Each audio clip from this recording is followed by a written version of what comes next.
নৈহাটি বিধানসভা কেন্দ্রে বিজেপির তরফে প্রার্থী হিসেবে মনোনীত করা হয়েছে বঙ্কিমচন্দ্র চট্টোপাধ্যায়ের উত্তরসূরি সৌমিত্র চট্টোপাধ্যায়ের নাম। জয়ের ব্যাপারে তিনি আশাবাদী। শাসক দলের দুর্নীতি থেকে শুরু করে সাধারণ মানুষের জন্য অনেক উন্নয়ন নিয়ে তাদের কাছে যাবেন এবং আজ থেকেই প্রচারে নেমে সাধারণ মানুষের মন জয় করে এই বিধানসভা থেকে জয়লাভ করবেন বলে তিনি আশাবাদী। আমার ইস্যু হচ্ছে সারা পশ্চিমবঙ্গের যা ইস্যু, আমারও ইস্যু সেই ইস্যু, স্বচ্ছতা, সবার জন্য যাতে প্রশাসন নিরপেক্ষভাবে কাজ করে।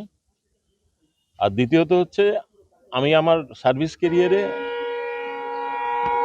আমি এমপ্লয়মেন্ট এক্সচেঞ্জের অফিসার থেকেই শুরু করেছিলাম, তো আমি বেকারদের কষ্টটা ঠিক বুঝি। আপনারাও নিশ্চয়ই বোঝেন, কারণ বেকার তো এখন প্রত্যেক ঘরেই আছে। তো তাদের জন্য একটা স্পেসিফিক কোনো যাতে প্ল্যানিং করা যায়, যদি আমাদের সরকার আসে।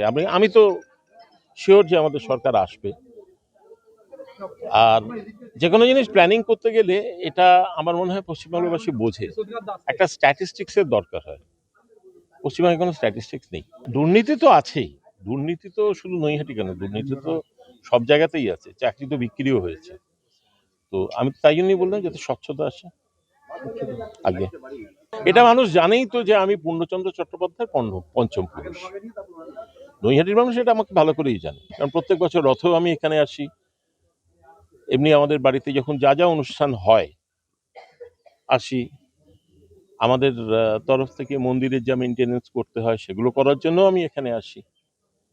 আমাদের প্রজন্মে আমরা বেসিক্যালি 3 ভাই, আমার দাদা, আমি আর আমার জাটুতো ভাই যে এখানে থাকে।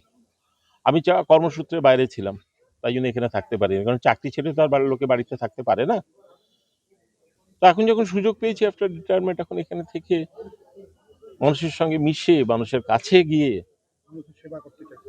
অবভিয়াসলি এতদিন অন্যভাবে সেবা করেছি, পাবলিক সার্ভেন্ট ছিলাম।